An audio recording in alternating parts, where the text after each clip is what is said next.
How's it going, everybody? I'm here with Chapter 33 of Book 1 of the Royal Rangers series, A New Beginning. I'm going to go ahead and get into it.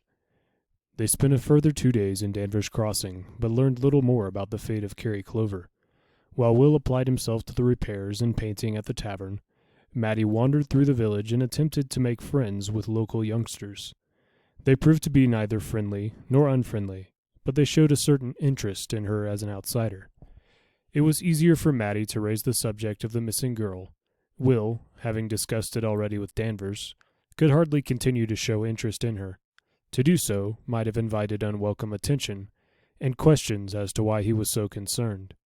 He could only spend his evenings in the tavern and listen to the conversations around him, hoping that someone else might bring up the topic. Unfortunately, this didn't happen. Children, however, tend to be more forthright than adults, and Maddie could simply ask them about Carrie's disappearance, under the pretext of having heard her father discussing it with the innkeeper. She waited until she had mixed with the village children on 2 separate occasions, then bluntly raised the matter. "My dad told me some girl disappeared from around here," she said. "Told me to go careful around the village, lest the same thing might happen to me." She was sitting by the river, late in the afternoon, with half a dozen of the locals, ranging in age from 8 to 15. The children exchanged uncomfortable glances, and for a moment nobody replied. Pretending not to notice their reluctance, she plowed on. "So what happened to her? Where'd she go?" The children exchanged glances again. Then one of the older boys spoke. "That'd be Carrie Clover," he said. Maddie shrugged. "Didn't say her name to me. So she ran off, did she?" There was a general shaking of heads among the group. Then a boy that was younger, about 10, and with blonde, unruly hair, answered her. "Didn't run off. Was taken, more like." Maddie leaned forward, feigning surprise. "Taken? Taken by who?" "You shut your mouth, Clem," the older boy said quickly. He looked at Maddie. "We don't talk about it." "Why not? What took her?" she asked. It seemed logical to press the question. The boy glanced around the rest of the group. They all wore wary expressions, except for the young boy, Clem, who was smarting at being reprimanded in front of the stranger. Finally, the older boy replied, "She was taken by a river white." Maddie was watching the rest of the children, and she saw a few surprised expressions, hastily covered up. "Aye, Simon's right. It was a river white took her," one of the girls, who was a few years younger than Maddie, agreed, nodding her head emphatically. "And what's a river white?" Maddie asked. She'd never heard the term before. She was genuinely puzzled. The older boy, Simon, hesitated a few seconds, and she had the distinct impression he was formulating an answer to her question on the spot. "It's a river spirit," he said. "An evil river spirit. They lurk in the deep water, then suddenly dash out and seize anyone who gets too close to the bank." "We're close to the bank now," Maddie pointed out. Simon glanced at the river and realized she was right. "Aye, we are. We should move before one of us is taken." He started to rise, gesturing for the others to do the same. Belatedly, they all came to their feet. He's lying, Maddie thought. He's making this up as he goes along. But why? Clem, the young boy who had spoken first, shook his head dismissively. "River whites? Ain't no such he began muttering. But the girl who had agreed with Simon grabbed his arm and dragged him aside. She spoke to him in a fierce whisper. "You shut your yap, Clem. Remember what the storyman said?" She spoke a little louder than she intended, and Maddie overheard the words. Her mind was racing. The storyman? Who or what was the storyman? Having heard the word only once, she didn't realize it was a name, rather than a description. But she pretended she hadn't heard the girl's words. Simon rounded on the girl. "Be quiet! Both of you be quiet!" He realized Maddie was watching him, and continued. "Now, best we all get on home. It's bad luck to talk about river whites." The others all mumbled agreement, and the group broke up, heading for their homes. One or two of them glanced back at Maddie as she remained by the river.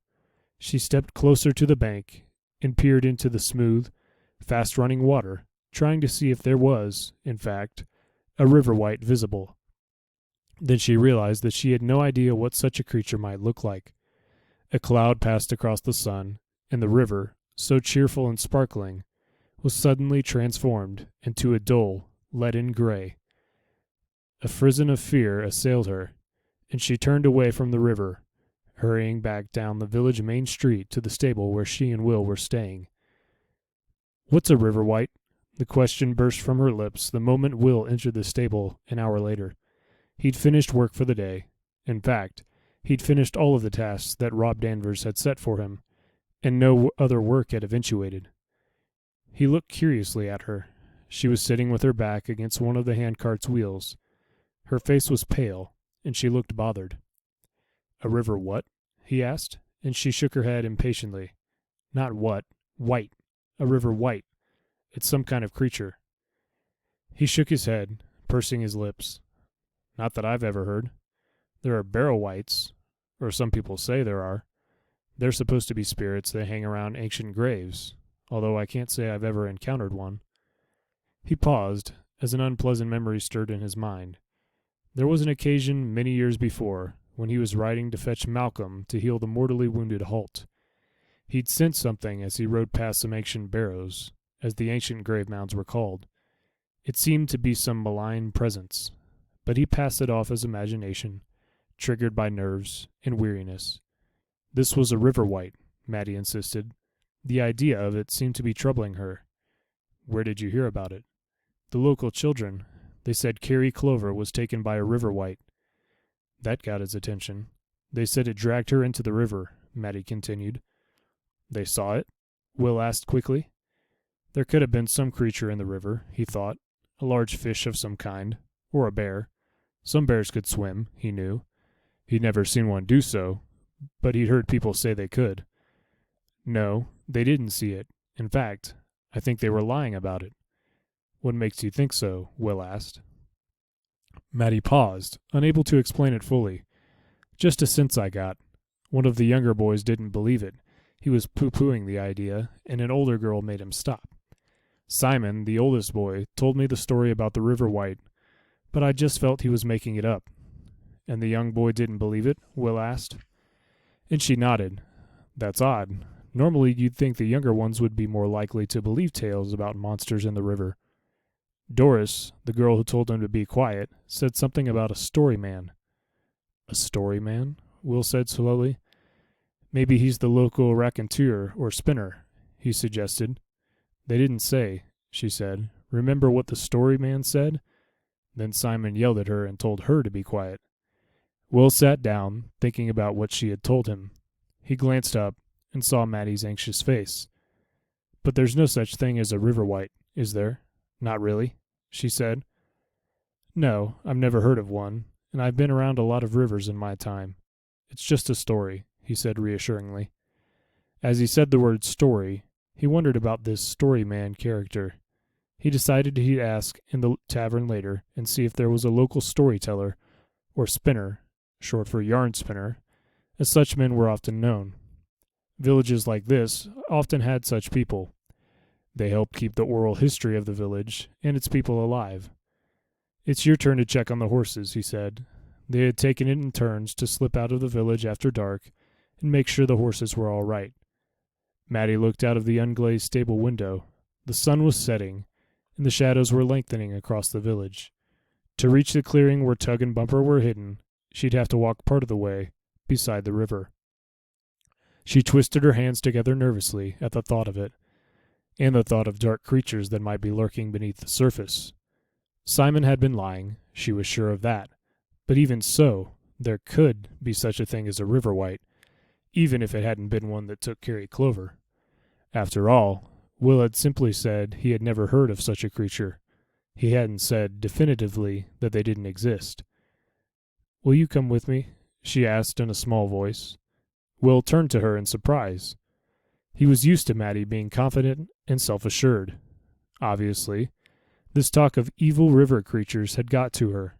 He was about to laugh at her fears, then realized that she was young, and it was getting dark, and imagination could be a terrible thing, no matter what logic might tell you. He sighed.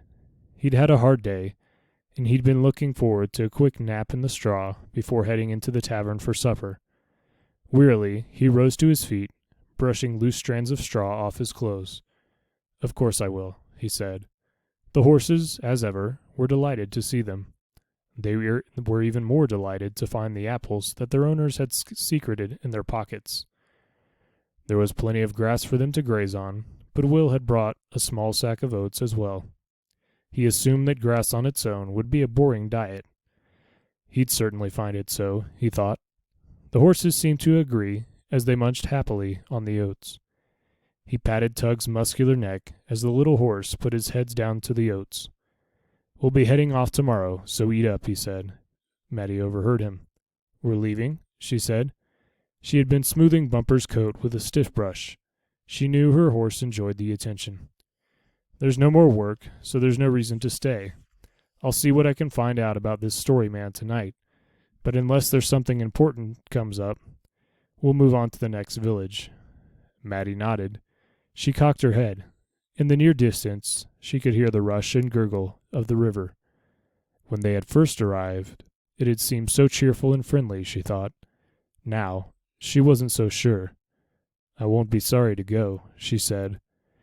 Later that night, nursing a tankard of small ale, on the pretext of having a nightcap before going to sleep, Will broached the subject with Danvers.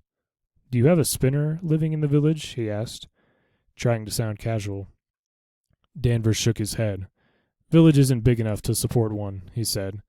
"From time to time we get itinerants passing through.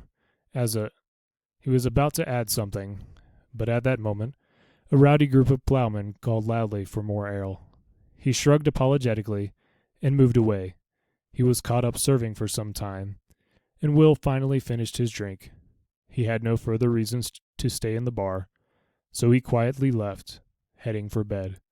He wondered briefly what the innkeeper had been about to say, but decided it was probably unimportant.